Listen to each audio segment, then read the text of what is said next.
Hey, J-Bro's popping in. Yeah, I'm gonna quickly get all this stuff taken back apart.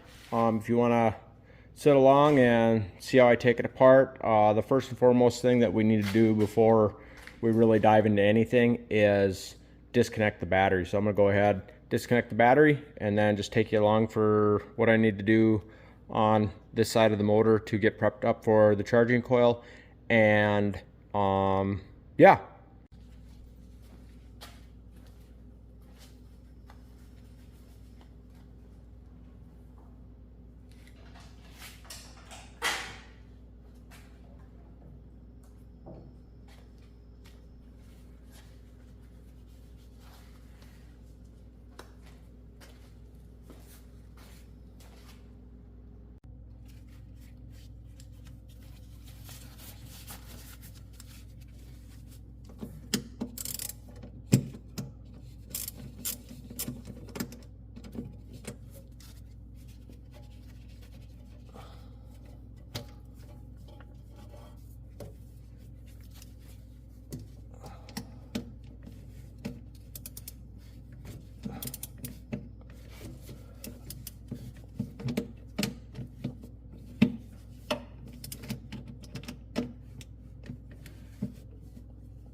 All right, battery's disconnected. I was gonna say too, if you guys ever do kind of mechanical stuff or whatever, this is also a creeper, but it's also a ridiculously comfy bench. I can link that in the description down below, but they're not expensive and saves on the back, saves on the knees.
Probably could clean that off a little bit.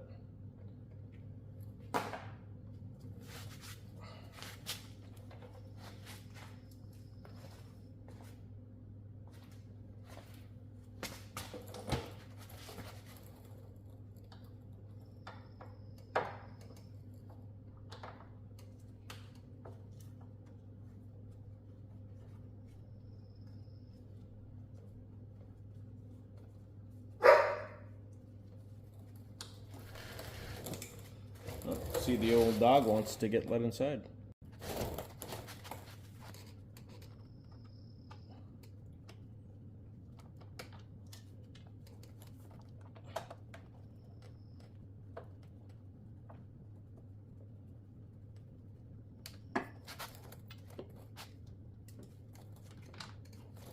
Just FYI too, these top ones up here are 10 mil. I think it's 10 mil as well. Yeah, 10 mil. This one's kind of a pain to get to, just where my fuel filter's at, but it's not the end of the world.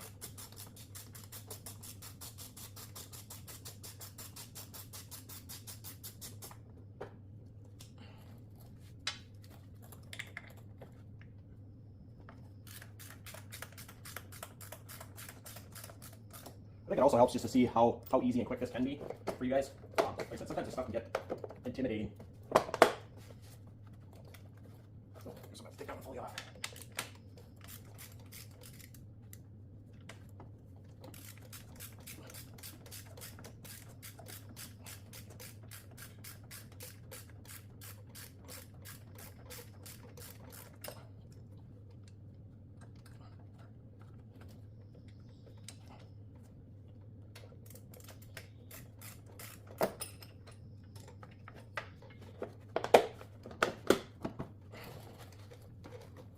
Okay, so we're for sure going to need to take out the starter again.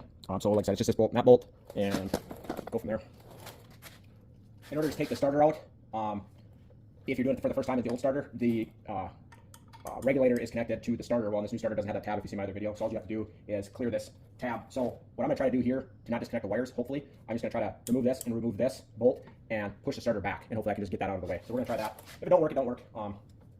So be it, no big deal. And then for this one here on the bottom, I like to go to the short socket.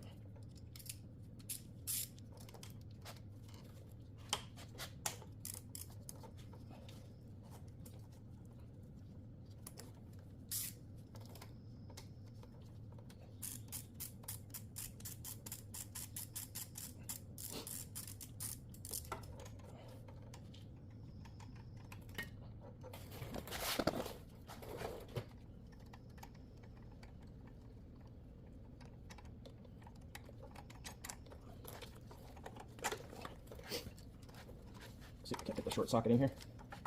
Last time I was using the deeper one to clear that. What the heck?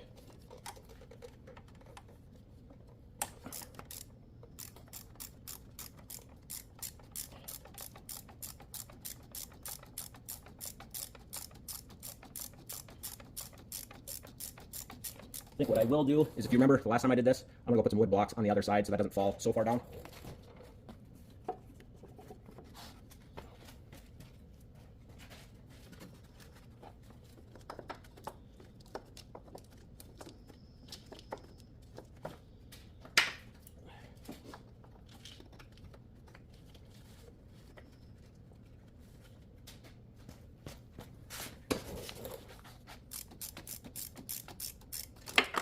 Really, by doing this, I'm just trying to save a step, but ultimately I might not be. One thing I need to do is, last time I pulled my bunk charger out of the way, I'm going to do that quickly. Just like that. Oops. Socket. I'll get my hand in here a little bit better.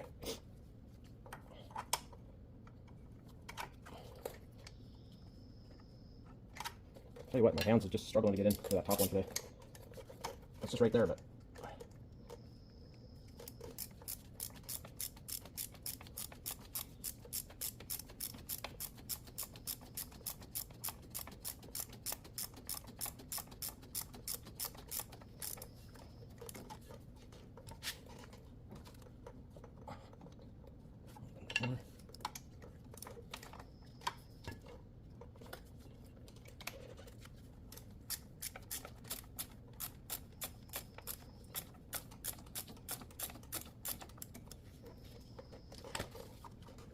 the thing is, it's already unthreaded. It's just getting it past. The bind's in there.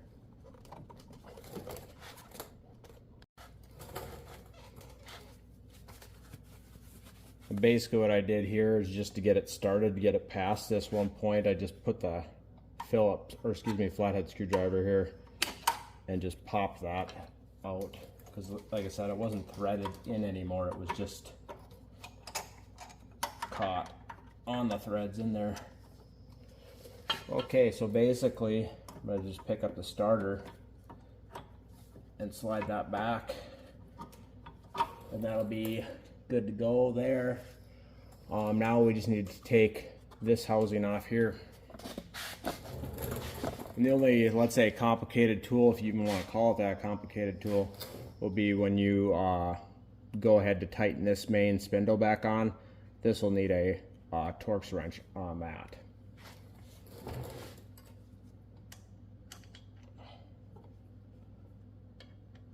Okay, let's see, as well. Never had these off, so we'll see how tight these are on here.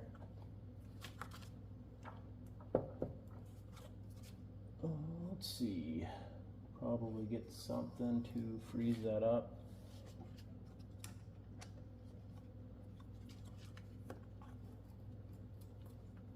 Holy crap, those are on there good.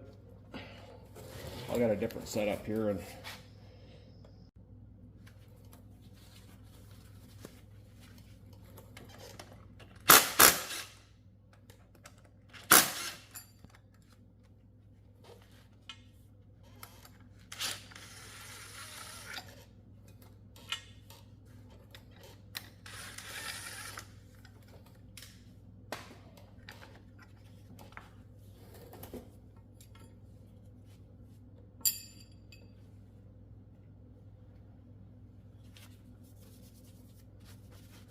I'll probably clean that up later.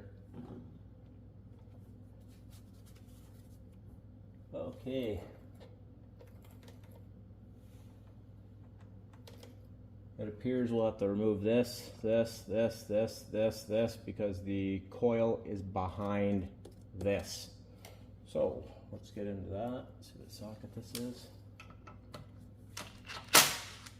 Okay, well at this point they're all 8 mil, so, or excuse me, 10 mil.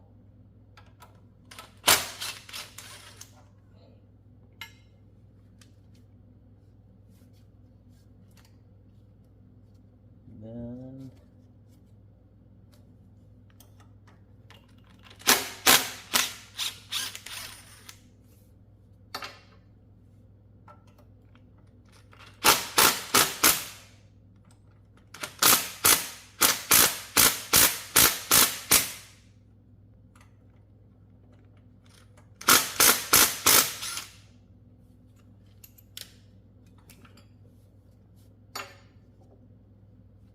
so those are just kicked off to the side here.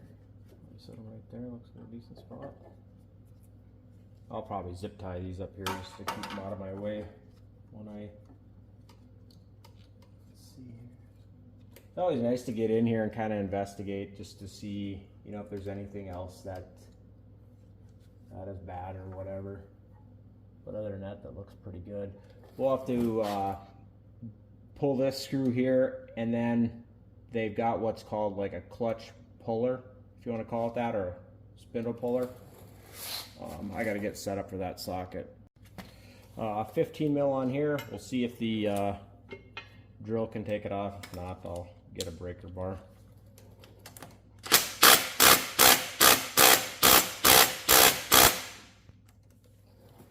I will be right back. And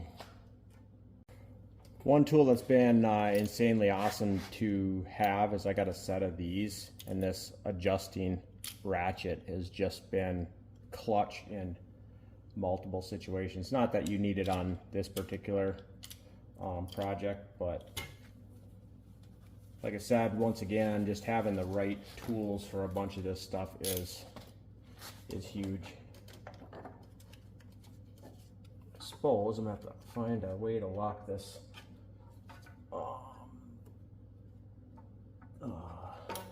this here so it doesn't spin. I'll get set up for that and be right back. Okay, I just cut a 7-inch block right there, hook down there. That should do the trick. Obviously, if you had a better impact, Jesus. Okay, I hope I'm going the right way with that. Sometimes these are opposite, or I shouldn't say sometimes. These are, I'm not sure at all. But I'll put a breaker bar in here quick. Maybe it does go the other way.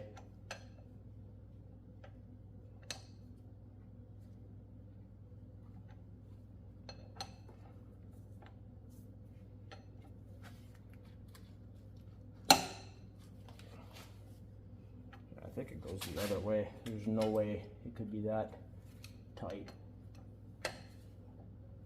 I'll put my impact on that, put it in forward, or reverse I should say.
Helps go the right direction.